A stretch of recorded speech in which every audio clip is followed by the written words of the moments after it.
कैसे हैं आप सभी। मैं हूं विनोद वर्षन और स्वागत करता हूं आपका एक और वीडियो में। आज हम मौर्य साम्राज्य का अध्ययन करेंगे, उसको जानने का प्रयास करेंगे। मौर्य साम्राज्य एक विशाल साम्राज्य था, प्राचीन विशाल साम्राज्य था, जिसकी स्थापना चंद्रगुप्त मौर्य ने 322 ईस्वी पूर्व में की थी। की विशालता की बात करें तो चंद्रगुप्त मौर्य की विशाल साम्राज्य में काबुल, हेरात, गंधार, बलूचिस्तान, ये वाला एरिया सारा, पंजाब और पूरा ये यूपी, बिहार, यूपी हरियाणा का जो एरिया है, जिसको हम गंगा यमुना का मैदान बोलते हैं, ये सारा इलाका, और ऊपर जम्मू एंड कश्मीर का इलाका, और जिस म्यांमार और वर्तमान में सारा एरिया यहाँ पर उसके साम्राज्य में शामिल था। इसके बाद बिंदुसार और अशोक ने भी मगध साम्राज्य को नीचे दक्षिण में कर्नाटक तक फैला दिया। ये देखिए, अंत में एक बड़े साम्राज्य की नींव रखी। ये स्टूडेंट्स, मैं आपको बता दूं कि ये पहला शक्तिशाली हिंदू राष्ट्र था और हिंदू राजा था चंद्रगुप्त मौर्य, जिसने एक बड़े साम्राज्य को अपने अधीन किया।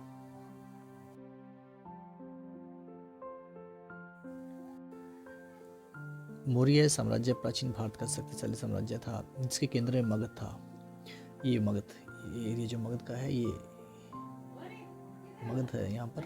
और इस मगध ने यहाँ पर देखो, वैसे मैंने पहले वीडियो में यदि आप देखोगे तो बताया मैंने कि मगध प्राकृतिक संसाधनों से लबालब था। यहाँ पर आयरन और कोयले की बड़ी बड़ी खदान हुआ करती थी, आयरन विशेषकर। तो इस आयरन ने, लोहे की प्रचुरता ने यहाँ के इतिहास को बदल दिया। और यहाँ पर जो पहाड़ियाँ हुआ करती थी, एक क्षेत्र होता था, बारिश अच्छी होती थी, जो पैदावार भी अच्छी होती थी, तो उसने आसपास के जितने भी इलाके थे सारे मगध के शासकों ने यहाँ पर जीतने शुरू कर दिए। और जीतते जीतते इलाका यहाँ तक आगे तक बढ़ता चला गया, फैलता चला गया। तो यहाँ पर मैंने अभी बताया आपको कि 322 ईस्वी में, ईस्वी पूर्व में, यहाँ पर चंद्रगुप्त मौर्य ने अपने राजनीतिक गुरु चाणक्य या कौटिल्य या विष्णुदत्त के माध्यम से इसको जीता। और यहाँ पर ये जो सारे इलाके यहाँ पर इस वक्त हमें नजर आ रहे हैं अफगानिस्तान के, यहाँ पर अलेक्जेंडर यानी कि सिकंदर का शासन हुआ करता था। सिकंदर ने भारत पर भी अटैक किया था 322 ईस्वी पूर्व में। तो सिकंदर की मृत्यु होने के बाद यहाँ पर सेल्यूकस उसका उत्तराधिकारी था। तो यहाँ पर चंद्रगुप्त मौर्य ने 305 ईस्वी में सेल्यूकस से उसकी लड़ाई होती है, और ये काबुल, केरात, बलूचिस्तान आदि के प्रांत उससे छीन लिए जाते हैं। और चंद्रगुप्त मौर्य का प्रभाव अब विदेशी जमीन पर भी जाकर होने लगा था। इसी के परिणाम स्वरूप सेल्यूकस ने अपनी पुत्री हेलेना का विवाह चंद्रगुप्त मौर्य के साथ कर दिया था, और भारत का इतिहास वो स्वर्ण अक्षरों में अंकित हो गया। इसके बाद बिंदुसार, चंद्रगुप्त मौर्य का जो पुत्र है, उसने काफ़ी प्रभाव बढ़ाया दक्षिण के अंदर। कोई प्रमाणिक साक्ष्य तो उपलब्ध नहीं होते, बट उसने काफ़ी साम्राज्य को आगे बढ़ाने का काम किया। इसके बाद अशोक आता है। अशोक, आप अच्छे जानते हैं कि अशोक महान था। उसने, उनके जीवन का सबसे बड़ा जो बात रही वो रही थी कलिंग पर विजय, कलिंगा का वार जो हुआ था। तो यहाँ पर इस क्षेत्र को अशोक ने जीत लिया और भारत में मिला दिया। बाद में ही कलिंग का वार अशोक के जीवन में बड़ा क्रांतिकारी बदलाव लेकर आता है।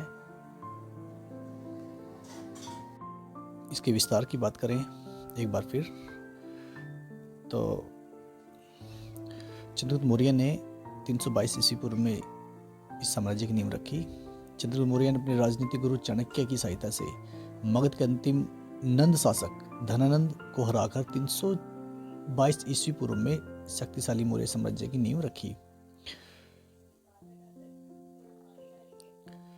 मौर्य साम्राज्य के उत्तर पश्चिम अफगानिस्तान से लेकर, क्योंकि अफगानिस्तान के अंदर काबुल, केरात, बलूचिस्तान आदि क्षेत्र वहाँ पर थे, तो वो उससे सेल्यूकस से ले लिए थे।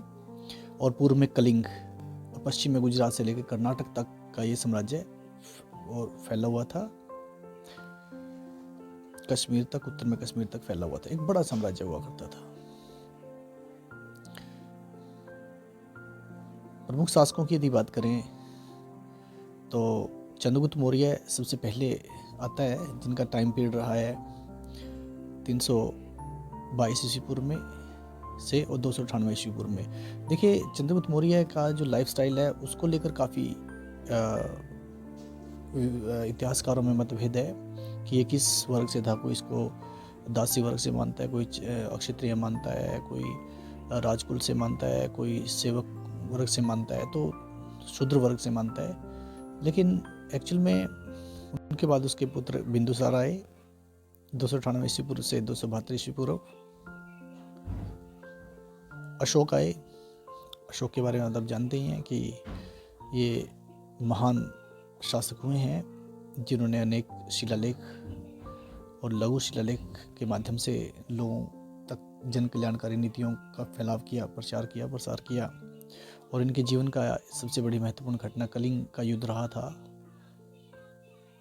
जिसमें लाखों लोग मारे गए थे।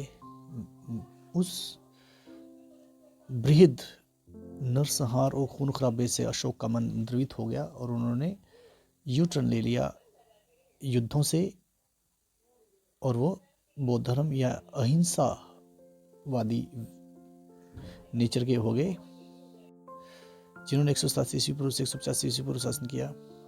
185 ईस्वी पूर्व में भारतीय इतिहास में बदलाव आता है। पुष्यमित्र सुंग द्वारा, जो कि इनके ही सामंत थे, वृद्धरथ की हत्या कर दी जाती है और एक नए राजवंश की स्थापना कर दी जाती है जिसका नाम था सुंग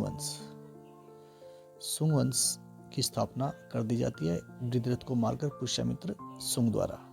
तो यहाँ से भारतीय इतिहास में एक नया चेंज देखने को मिलता है।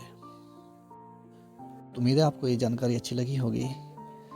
If you like videos and the information given by me, so please subscribe me, and thanks for watching. This is your own channel, so please support me and subscribe channel.